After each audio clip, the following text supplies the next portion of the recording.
ክቡር መምህራችን መምህር ለዓለም ብርሃኑ የፈለገ ጥበብ ዙሪያትና አዲሳት መምህር፣ ክቡር መምህራችን መምህር ገብረ ስብሐት የታላቁ ገዳማችን የገዳመ አስቄጥስ አቡነ ተክለ ሃይማኖት ወክርስቶስ ሰምራ የስብከተ ወንጌል ክፍል ኃላፊ፣ ክቡር መምህራችን መምህር ጸዳለ ብርሃን አይምሮ የዚህ ታላቅ ደብረ ብርሃን ቦሌ ቅዱስ ገብርኤል የስብከተ ወንጌል ክፍል ኃላፊ፣ ክቡራን አባቶቻችን ካህናት፣ ወንድሞቻችን ዲያቆናት፣ ምዕመናን አባቶቻችን፣ ምዕመናት እናቶቻችን፣ ወንድሞቻችን እህቶቻችን፣ እንዲሁም ሕፃናት ለዚህ ለተከበረው ለታላቅ ጉባኤ ወይም ምረቃ እንኳን በዚህ ዕለትና እዚህ ሰዓት ላደረሰን ለእግዚአብሔር ክብር ምስጋና ይግባው። እንኳን ደህና መጣችሁልን በማለት እግዚአብሔር እናመስግናለን። እንግዲህ እንደምታውቁት ይሄ ደብር በትንሽ ዘመን 3-4 ዓመት ተብሎ በሚቆጠር ዘመን ላይ ያለ ነው። ነገር ግን በዚህ ያሉ የካህናቱ ትልቅ ተሳትፎ፣ የማህበሩ ምዕመናኑ ንቃተ ሕሊና አይደለም ለዚህ በሀገራችን ላለችው ለኢትዮጵያ ኦርቶዶክስ ተዋሕዶ ቤተክርስቲያን ቀርቶ እንደ ዓለም አቀፍ አስበው የሚሰሩ የሰበካ ጉባኤ አባላት፣ የልማት ኮሚቴ አባላት፣ የትምህርት ክፍል አባላት እንዲሁም በአጠቃላይ በዚህ በአካባቢው በቦሌ የምትኖሩ ማህበረሰቦች እንዲሁም አጠቃላይ በደብረ ማርቆስ የሚኖረው ማህበረሰብ ትልቅ ተሳትፎ እያደረጋችሁልን ያላችሁ ስለሆነ አሁን በድጋሜ እንኳን ደህና መጣችሁ ብለን እናመሰግናለን። ሁላችሁንም እግዚአብሔር በክብር እንዳከበራችሁን እግዚአብሔር ያክብርልን። አሁን የዕለቱን መርሃ ግብር በተመለከተ ወንድማችን አቶ ያሳቡ ትምህርት ክፍል ነው። ወደ እሱ። በስመ አብ ወወልድ ወመንፈስ ቅዱስ አሐዱ አምላክ አሜን። የተወደዳችሁ አባቶች ካህናት፣ በየማዕረጋችሁ ሊቃውንተ ቤተክርስቲያኑ፣ እንዲሁም ምዕመናትና ምዕመናን በእግዚአብሔር ስም እንደምን ዋላችሁ? እንደምን ዋላችሁ? እስካሁን ሰዓት እንደምን ቆያችሁ? የዕለቱን መርሃ ግብር በአጭሩ ላስተዋውቃችሁ። ሰዓት አልናገርም፣ ምክንያት በሰዓት ስላልጀመር ያው ባሰብነው ሰዓት ስላልጀመር ባሰብነው ሰዓት አንጨርስም ነው በሌላ አነጋገር። ግን ዞሮ ዞሮ በታቀደለት ሰዓት ለመጨረስ ፈጠን እያል ፕሮግራሞችን ለማስኬድ እንሞክራለን። ጸሎትና ምስባኩ እንዲሁም የአባታችን መልእክት ተካሂዷል። ከዛ ቀጥሎ ስብከት ወይም ትምህርት ነው የሚሆን። ከዛ በመቀጠል የሰበካ ጉባኤውን መልእክት እናደምጣለን። ከዛ በመቀጠል መዝሙር በሰንበት ትምህርት ቤቱ መዘምራን ይቀርብልናል። ከዛ ቀጥሎ የመዝሙር ትንታኔ ይቀርባል። በሊቃውንተ ቤተክርስቲያን መዝሙር ምንድን ነው የሚለውንና እንዲሁ የተመረጡ መዝሙሮችን በሚገባን በምንረዳው መልኩ አብራርተው አፍታተው ያስረዱናል። ከዛ አሁንም አጫብረ ወረብ ይቀርብልናል። ከዛ በመቀጠል የሰንበት ትምህርት ቤቱ የስታውን ጉዞ ምን ይመስል ነበር የሚለው አጭር ሪፖርት ይቀርብልናል። ከዛ በመቀጠል በዕለቱ የሚመረቀው ይህ የመዝሙር አልበም ቀንጨብጨብ አድርገን ገና ሚዲያ ላይ ስላልወጣ ቀንጨብጨብ አድርገን ባጭሩ እንዲሁ እንድናየው ይደረጋል ማለት ነው። ከዛ ቀጥሎ የምዕመናን አስተያየት ተቀብለን በዚህ የመዝሙር አልበም ዝግጅት ወቅት ሰፊ ድጋፍ ሲያደርጉ የነበሩ ሰንበት ትምህርት ቤቱ እንደ ሰንበት ትምህርት ቤት በሁለት እግሩ ቆሞ ይሄንን ታላቅ የሆነ ስራ ሰርቶ እንዲያቀርብ ያላሳለሰ ድጋፍ ሲያደርጉ የነበሩ አካላትንና ግለሰቦችን የእውቅና ሰርቲፊኬት እንሰጣለን። ከዛ በኋላ የሀገረ ስብከት ወይም የወረዳ ቤተ ክህነት ተወካዮች መልእክታቸውን አስተላልፈው የዕለቱን መርሃ ግብር በጸሎት እንዘጋለን ማለት ነው። የሚያልቀው እንግዲህ ማለቂያ ሰዓቱ 11 ሰዓት ከ10 ላይ እንጨርሳለን ነው። እግዚአብሔር ለዚሁ ያብቃን ነው። አሁን በቀጥታ ወደ ትምህርቱ ነው የምሄደው። ስብከቱን ወይም ትምህርቱን የሚሰጡን የደብራችን የስብከተ ወንጌል ክፍል ኃላፊ የሆኑት መምህር ጸዳለ ብርሃን አእምሮ ይሆናሉ። ወደ እሳቸው እንሂድ።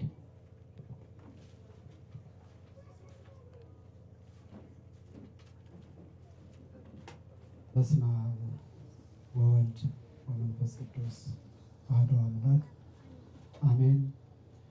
ክቡር አባታችን መላከ ብስራት ቆሞስ አባ ሙሴ ገዛኝ፣ ክቡር መምህራችን መምህር ሰናይ እንዳለው፣ ክቡር መምህራችን መምህር ለዓለም ብርሃኑ፣ ክቡር መምህራችን መምህር ፍሬው፣ ክቡራን ሊቃውንተ ቤተ ክርስቲያን፣ ክቡራን ይህንን መንፈሳዊ ጥሪ አክብራችሁ በዚህ በቅዱስናው አደባባይ የተሰባሰባችሁ ኦርቶዶክሳውያን ባሰባሰበን በልዑል እግዚአብሔር ፍጹም ሰላም እንደምን ዋላችሁ? እንደምን ዋላችሁ?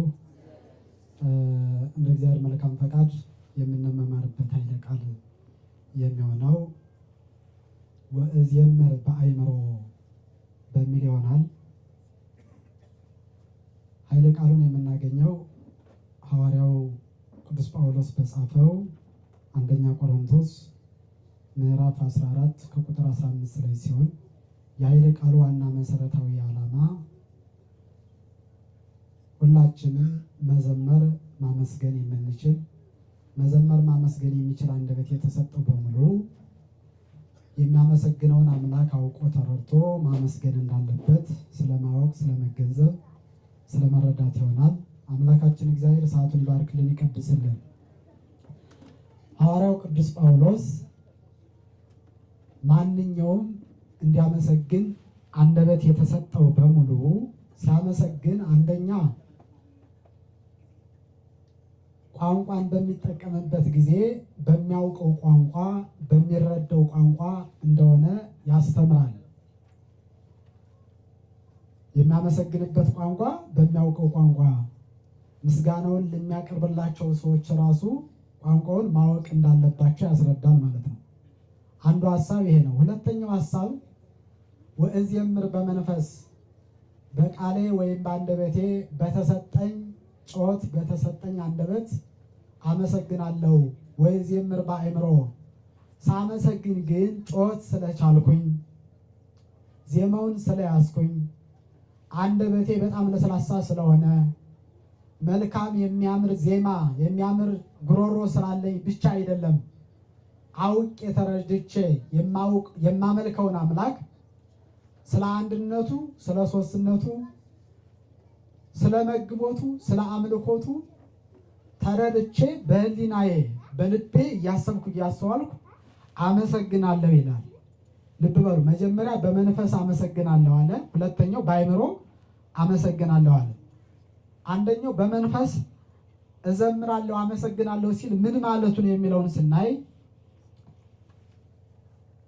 መንፈሳዊ አምልኮ በምናደርግበት ጊዜ መንፈሳዊ ዝማሬ በምናቀርብበት ሰዓት እጅግ በተሰበረ ህሊና፣ እጅግ በተሰበረ አእምሮ፣ እጅግ በለሰለሰ ህሊና መንፈሳዊነትን ተላብሰን ሲባል ውጫዊ አለባበሳችንን ብቻ ሳይሆን ውስጣዊ እግዚአብሔር የሚቀመጥበትን ዙፋን መንፈሳዊ አድርገን ከተንኮል፣ ከቂም፣ ከበቀል፣ ከተለያዩ ነገሮች ከምንፍቅና የጸዳ አድርገን ማመስገን እንዳለብን ሲነግረን ነው። አንድ አመስጋኝ ሲያመሰግን ያ ምስጋና መስዋዕት ነው። መስዋዕት በምናቀርብበት ሰዓት ደግሞ ንጹህ የሆነ ነገር ነው ወደ ማን ማቅረብ ያለብን? ወደ አምላካችን ወደ እግዚአብሔር ማቅረብ ያለብን ማለት ነው። ስለዚህ ህሊናውን በመንፈስ ሰብሮ መስዋዕቱ ለእግዚአብሔር መንፈስ የዋ የእግዚአብሔር መስዋዕቱ የተሰበረ ልቡና ነው እንዳለ ሁሉ አንድ ዝማሬ የሚያቀርብ አካል ዝማሬውን ሲያቀርብ ለአምላኩ በተሰበረ ህሊና፣ ቅን በሆነ ህሊና፣ እጅግ መልካም በሚያስብ ህሊና መሆን እንዳለበት ሲነግረን ነው። ስለዚህ መንፈሳዊ መዝሙር በሚዘመርበት ሰዓት በመንፈስ መዘመር ማለት ምን ማለት ነው? ከልብ መዘመር፣ በመንፈስ ቅዱስ መሞላት ማለት መንፈስ ቅዱስን አስቦ መንፈስ ቅዱስን ተገንዝቦ መዘመር እንዳለብን እግዚአብሔርን በእውነተኛ ፍቅር ማምለክ፣ ሰው ይየኝ፣ ሰው ይመልከተኝ፣ ለሰው እይታ ለሰው ትርኢት ብቻ ሳይሆን ከምንም በላይ ይህንን የማቀርበውን እኮ የሚቀበለኝ እግዚአብሔር ነው ብሎ በመንፈሳዊ ፍጹም በሆነ መንፈሳዊነት መዘመር እንዳለብን ሲያስረዳን ነው። ለምን መሰላችሁ ይህንን ያለበት? አንዳንድ ጊዜ በተለይ አሁንም ሚዲያው ላይ በተለያየ ቦታ ከምንም በላይ አባቶቻችን ሲዘምሩበት የነበረውን ጠባይ የሚሰብርና እጅግ በሚያሳስብ መልኩ በስጋዊ ስሜት ተነርተን በስጋዊ ስሜት ተውጠን ለእግዚአብሔር የምናቀርበው ምስጋና አለ። እርሱ ቅዱስ ጳውሎስ እንደተናገረው በሚገባ መንገድ እያቀረብ ነው አይደለም። ስለዚህ አንድ ዝማሬ ከዛ መንፈስ መውጣት አለበት። ከስጋዊ ስሜት የስጋን ስሜት ለማርካት ወይም የስጋን ድብርት ለማስወገድ ወይም አላደል ለመዝናኛነት። ለምሳሌ ዘማሪው ብቻ አይደለም፣ አድማጮች ራሱ ስናዳምጥ ለመዝናኛነት ልክ ይሄ ዓለማዊ ዘፈን አለ አይደል? ልክ እንደዛ አድርገን የምንጠቀማለን መዝሙር ስናዳምጥ ማለት ነው። ደህና አደራችሁ። መዝሙር አዳማጮች ራሱ በተሰበረ ሕሊና ነው ማድመጥ ያለብን። ለምን ሲባል የመዝሙር የራሱ የሆነ ዓላማ አለው። ትምህርት ያስተላልፋል፣ ከአምላካችን ከእግዚአብሔር ጋር ያስታርቃል። እሱም በሁለተኛው መጣበታለሁ። ስለዚህ በመንፈስ በተሰበረ ሕሊና ንስሐ ባለበት ሕሊና በተጸጸተ ሕሊና አምላኬን አመሰግናለሁ አለ ቅዱስ ጳውሎስ ማለት ነው። ሁለተኛው በአእምሮ ዘምራለሁ ማለት ምን ማለት ነው? ስዘምር ዝም ብዬ ከሰዎች የተቀበልኩትን እኔ የማልሰማውን አይደለም የምዘምረው፣ እኔ ሰምቼ በደንብ የምረዳውን መዝሙር እዘምራለሁ ሲል ነው። አንድ ዘማሪ በሚዘምርበት ሰዓት የሚዘምረውን መዝሙር ራሱ መረዳት አለበት። ራሱ ምን ማለት አለበት አልኳችሁ? መረዳት። ለምን? አውቆ ነው። አንድም ሁለተኛው አተታ ምንድን ነው? የሚያመሰግነውን አምላክ ሲያመሰግን አውቆ ተረድቶ መሆን አለበት። መዝሙር ስለተዘጋጀ ብቻ ሳይሆን ያ የማመሰግነው አምላክ ምንድን ነው? በስንት አካል ይገለጣል? ስንት አካል አለው? መግቦቱ ምንድን ነው? አንድነቱ በምንድን ነው?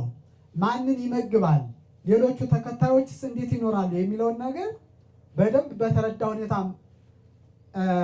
መዘመር እንዳለብን ሲያስረዳ ወእዜምር በአእምሮ በእውቀት እዘምራለሁ።